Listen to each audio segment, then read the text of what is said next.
धन, हवस, लालच, पावर और इंसानियत, ये तीन लफ्ज सिर्फ स्क्विड गेम 2 की थीम ही नहीं है, बल्कि हमारे आज के समाज की भी एक सच्चाई है। जैसे ही सीजन 2 अनफोल्ड होता है, ये हमें एक और डार्क जर्नी पर ले जाता है, जहाँ सिर्फ सर्वाइवल नहीं बल्कि ह्यूमन नेचर का असली रूप भी समझने का मौका मिलता है। सच में वो सॉन्ग की उनकी कहानी पर इतना यकीन है क्या? Welcome to movie minds. आज हम बात करेंगे कि कैसे स्क्विड गेम 2 ग्रीड, पावर और ह्यूमैनिटी की थीम्स को एक्सप्लोर करता है। जो तुम्हारे बॉस करवाते हैं उनके इशारे पर। Greed, the price of desire. सब कुछ शुरू होता है लालच से। स्क्विड गेम 2 के प्लेयर्स सिर्फ अपने फाइनेंशियल स्ट्रगल्स की वजह से नहीं आए हैं, बल्कि एक होप लेकर आए हैं कि पैसा उनकी जिंदगी बदल देगा। लेकिन क्या ये पैसा उनकी ह्यूमैनिटी के दम पर आता है? अब स्क्विड गेम सीजन का वेट किसको नहीं था। जहां सीजन 1 एक विनर के साथ खत्म होता है, वहीं सीजन 2 उस विनर के साथ शुरू। सीजन 2 का पार्क सीन ये दिखाता है कि जब लोगों को दो ऑप्शंस दिए जाएं, तो ज़्यादातर लोग अपनी लालच को अपनी भूख पर प्रेफर करते हैं। The way the director makes this scene is absolutely phenomenal. हमारा सूट, बूट और टाई में रहता एक हैंडसम डैशिंग बंदा भी अंदर से किस तरह का खूंखार जानवर हो सकता है, ये भी इसी सीजन में पता चलता है। द कॉम्पिटिशन सीन शोज की जान जाए तो जाए, बट रूल्स को फॉलो करना ज़रूरी है। This shows the commitment towards your job. ये सब तुच्छ इंसानों के तुच्छ शौक हैं। Power, control versus corruption. लालच का अगला स्टेप होता है पावर, और स्क्विड गेम 2 में पावर डायनामिक्स हर जगह दिखते हैं, चाहे वो फ्रंटमैन का रोल हो या प्लेयर्स के बीच का स्ट्रगल। फ्रंटमैन की कहानी पावर का एक डार्क साइड दिखाती है। जो इंसान एक समय इंसानियत और जस्टिस के लिए खड़ा होता था, वो पावर के चक्कर में करप्ट भी हो सकता है। ये हमें ये समझाता है कि जहां पावर अनचेक्ड हो जाए तो वो इंसान की वैल्यूज को डिस्ट्रॉय कर देती है। प्लेयर्स के डायनामिक्स भी इंटरेस्टिंग है। स्ट्रॉन्ग प्लेयर्स वीक को डोमिनेट करते हैं, और अलायंसेस सिर्फ तब तक बनते हैं जब तक उनका फायदा हो। पावर्स का ये विशिष्ट साइकिल हमें रियल लाइफ पावर स्ट्रगल्स की याद दिलाता है। वर्क प्लेस, पॉलिटिक्स या पॉलिटिकल सिस्टम्स में यही सब तो होता है।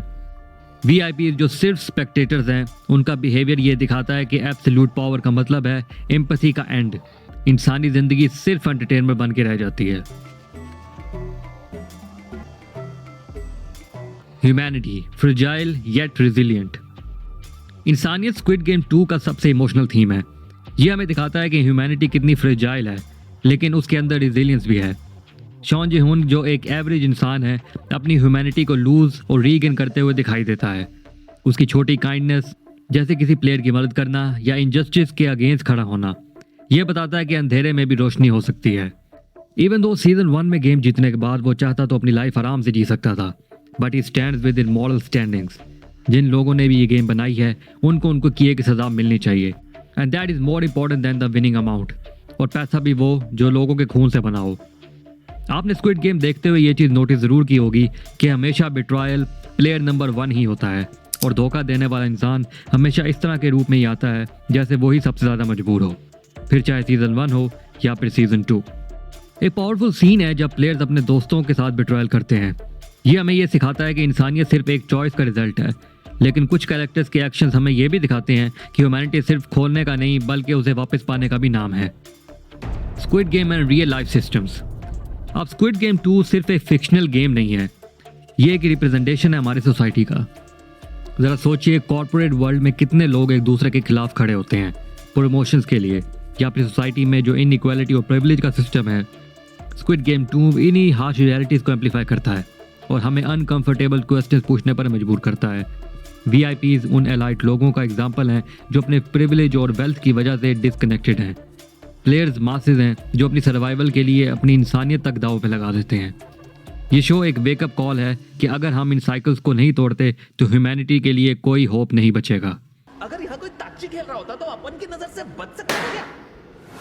Hope and redemption. लेकिन हर डार्क कहानी में एक रोशनी ज़रूर होती है। शॉन जे-हुन जो एक एग्जाम्पल है, रिडेम्पशन के चांसेस हमेशा होते हैं।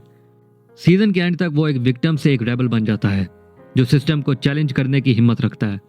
ये हमें ये याद दिलाता है कि ह्यूमैनिटी चाहे कितनी भी फ्रेजाइल हो, लेकिन उसमें अपने आप को रिपेयर करने की स्ट्रेंथ हमेशा होती है। कि क्या हम ग्रीड और पावर के साइकिल को तोड़ सकते हैं, या फिर ये हमेशा चलता रहेगा? जवाब शायद इंडिविजुअल चॉइसेस में छुपा हुआ है। स्क्विड गेम सीजन 2 में बहुत सारे इंटेंस सीन्स हैं जो आपको हिला के रख देते हैं। खास तौर पे ये बाथरूम में फाइट वाला सीन जो कि थैनोस और ली योंग जी से शुरू होता है। दोनों एक दूसरे से नफरत करते हैं, खास तौर पे थैनोस, क्योंकि वो ये समझता है कि वही एक रीज़न है जिसकी वजह से उसने क्रिप्टो करेंसी में पैसा लगाया और उसकी वजह से आज वो इतने बड़े फाइनेंशियल क्राइसिस से गुजर रहा है। ये नफरत एक एक्सप्लोसिव पॉइंट पर जाके पहुंच जाती है जब दो टीम्स अलग अलग बन जाती हैं और जाहिर है मौका मिलते ही वो दोनों एक दूसरे पर टूट पड़ते हैं और साथ ही उनके ग्रुप मेंबर्स भी। ये सीन सिर्फ गेम्स की इंटेंस फिजिकलिटी और हाई स्टेक्स को ही नहीं दिखाता बल्कि कैरेक्टर्स के साइकोलॉजिकल टर्मोइल को भी एक्सप्लोर करता है और ये हाईलाइट करता है कि लोग अपनी लिमिट्स तक पुश होने पर क्या कुछ करने को तैयार हो जाते हैं। तो स्क्विड गेम 2 सिर्फ एक सर्वाइवल गेम नहीं है, ये एक सोच है जो हमें दिखाता है कि हमारी चॉइसेस कैसे हमारी वैल्यूज़ को डिफाइन करती हैं। लालच हमें कंज्यूम कर सकता है, पावर हमें करप्ट कर सकती है, लेकिन इंसानियत चाहे कितनी भी नाजुक मोड पे क्यों ना हो फिर भी हमेशा बचाने के लायक है। लेकिन वो बिना वजह के किसी भी आदमी को ढूंढने में करोड़ों खर्च नहीं करेगा। सवाल ये कि क्या हम ग्रीड और पावर को डोमिनेट करने देंगे या ह्यूमैनिटी को अपने अंदर जिंदा रखेंगे। बहुत बहुत शुक्रिया आप सबका सुनने के लिए और वीडियो देखने के लिए। अगर आप इससे रिलेट करते हैं तो अपने कमेंट्स थॉट्स नीचे कमेंट में ज़रूर शेयर करें। तो मिलते हैं नेक्स्ट वीडियो में, तब तक के लिए see you all at the movies. और हाँ, सीज़न 3 के लिए भी तैयार रहिएगा।